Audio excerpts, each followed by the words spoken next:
મહાવીર જયંતિની બધાને ખૂબ ખૂબ શુભકામનાઓ પાઠવું છું। રાજકોટમાં તમામ ફિરકાઓ સાથે મળીને આજે મહાવીર જયંતિની ઉજવણી કરી રહ્યા છે, એ ખૂબ આનંદની વાત છે।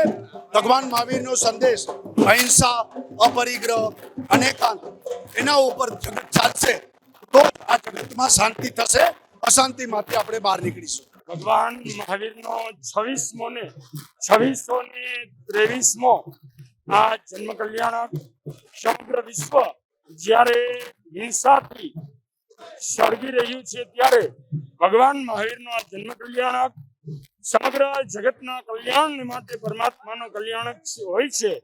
એમ સમગ્ર વિશ્વમાં અહિંસામય વિશ્વને બનાવનાર બને અને શાંતિની સ્થાપના કરનારો બને।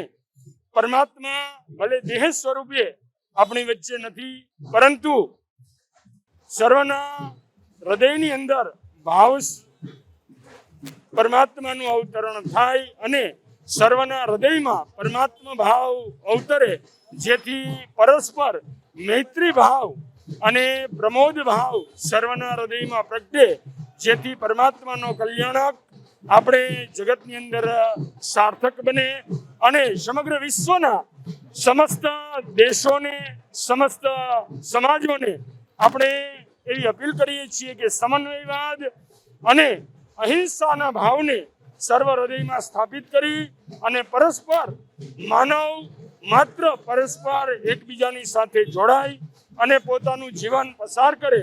ભગવાન મહાવીરે કહ્યું છે કે પરસ્પરોગ્રહો જીવાનામ, તો આ પરમાત્માના ભાવને સર્વ જીવો સાર્થક કરે એવી અમારી ભાવના। ભગવાન મહાવીરના સિદ્ધાંતો સાંપ્રત સમયની અંદર એમ કહી શકાય કે પરમાત્મા એ આ કાળના, આ યુગના સાર્વત્રિક સફળ મહર્ષિ બની ગયા કે પરમાત્માએ બતાવેલી જે પર્યાવરણ રક્ષાના ભાવો, પરમાત્માએ બતાવેલા મનોવૈજ્ઞાનિક ભાવો, પરમાત્માએ બતાવેલી જીવન પદ્ધતિને જો સમગ્ર સમાજ, સમગ્ર માનવ જાત જો અપનાવે તો અવશ્યમેવ સર્વના આત્માનું કલ્યાણ થાય, સર્વના પરિવારની અંદર શાંતિ સ્થપાય અને સર્વ સમાજોની ઉન્નતિ થાય। જય મહાવીર। આજે અમારા 24મા તીર્થંકર ભગવાન મહાવીર સ્વામીનો જન્મ કલ્યાણક મહોત્સવ એટલે સારા વિશ્વની અંદર પરમ શાંતિનો એક સંદેશ, અને આજનું પર્વ સર્વે ચારે ફિરકાઓ સાથે મળીને ભારતભરની અંદર મનાવી રહ્યા છે। લાખોની સંખ્યામાં જૈન જૈનેતરો ભવ્યાતુભાઈ ઉજવણી કરી રહ્યા છે। આજને દિવસે તપનું મહત્વ બહુ છે, એટલે લાખોની સંખ્યામાં આબેલ પણ થશે અને ભગવાન મહાવીર સ્વામીની આંગી પણ થશે, અનેક પ્રશંસાઓ છે, ભક્તિ સંગીતા છે, ધર્મસભા થશે અને ગુરુવર્યો આશીર્વાદ પણ આવશે। જય મહાવીર।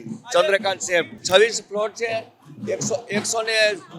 104 કાર છે, 256 સ્કૂટર છે, એ ઉપરાંત હજારોની સંખ્યામાં બધા ભાવુકો જોડાયા છે। અહિંસાનું સાક્ષાત સ્વરૂપ જેને કહી શકાય, અહિંસાના જેને ઉપાસક કહી શકાય એવા પરમ પૂજ્ય વંદની ભગવાન શ્રી મહાવીર સ્વામીની આજે પ્રાગટ્ય મહોત્સવ છે, જન્મ જયંતિ છે, ત્યારે પરમ કૃપાળુ પરમાત્માના ચરણોમાં વંદન કરું છું અને પ્રભુને પ્રાર્થના કરું છું કે હે મહાવીર સ્વામી, આપે ચિંધેલા રસ્તે મને અને આ જગતને ચાલવા માટેની શક્તિ આપો, સર્વના કલ્યાણના અમને સૌને આશીર્વાદ આપો। ભારતની સંસ્કૃતિનું એક સાક્ષાત પ્રાગટ્ય સ્વરૂપ એટલે ભગવાન શ્રી મહાવીર સ્વામી। અહિંસા પરમો ધર્મ એટલે કે દરેક જીવનું સન્માન કરવાનો સંદેશો ભગવાન શ્રી મહાવીર સ્વામીએ આપ્યો હતો, અને એ જ સંદેશો આજે પણ ભારતની વિવિધતાને એકતામાં ગૂંથીને ગુલદસ્તો બનાવવા માટે એટલો જ આવશ્યક છે। ત્યારે ભગવાન શ્રી મહાવીર સ્વામી મહારાજના વંદનમાં ચરણ કરું છું, પ્રાર્થના કરું છું કે હે પ્રભુ, તે ચિંધેલા રાહે મને અને આ દેશને ચાલવા માટેની શક્તિ આપ, દેશની અંદર સુખ, શાંતિ, સમૃદ્ધિ અને દરેક જીવનું કલ્યાણ થાય એવા આશીર્વાદ આપો। અને આજ મહાવીર સ્વામી જન્મ જયંતિ નિમિત્તે બધા જ મારા જૈન સમાજના ભાઈઓને મહાવીર સ્વામી જન્મ જયંતિની હૃદયથી શુભેચ્છા।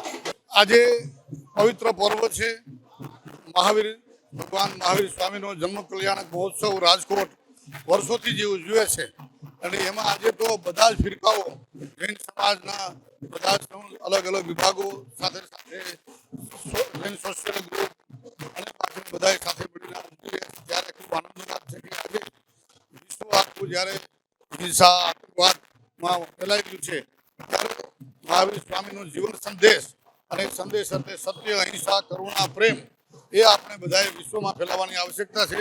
આ જૈન સંસ્કૃતિ એવી છે કે સાચા અર્થમાં વિશ્વ કલ્યાણની ભાવનાને પ્રેરે છે અને અહિંસાના સંદેશને સમગ્ર વિશ્વમાં પ્રસરાવે છે. ત્યારે આપણે પ્રાર્થના કરીએ કે ભગવાન મહાવીર સ્વામીનો જે વિશ્વ સંદેશ છે અહિંસાનો, કરુણાનો, પ્રેમનો, શાંતિનો, સદભાવનાનો, સમગ્ર જીવ સૃષ્ટિના કલ્યાણનો એ આપણે સૌને એમાં પ્રેરણા આપે અને આપણે બળવત્તર બનાવે.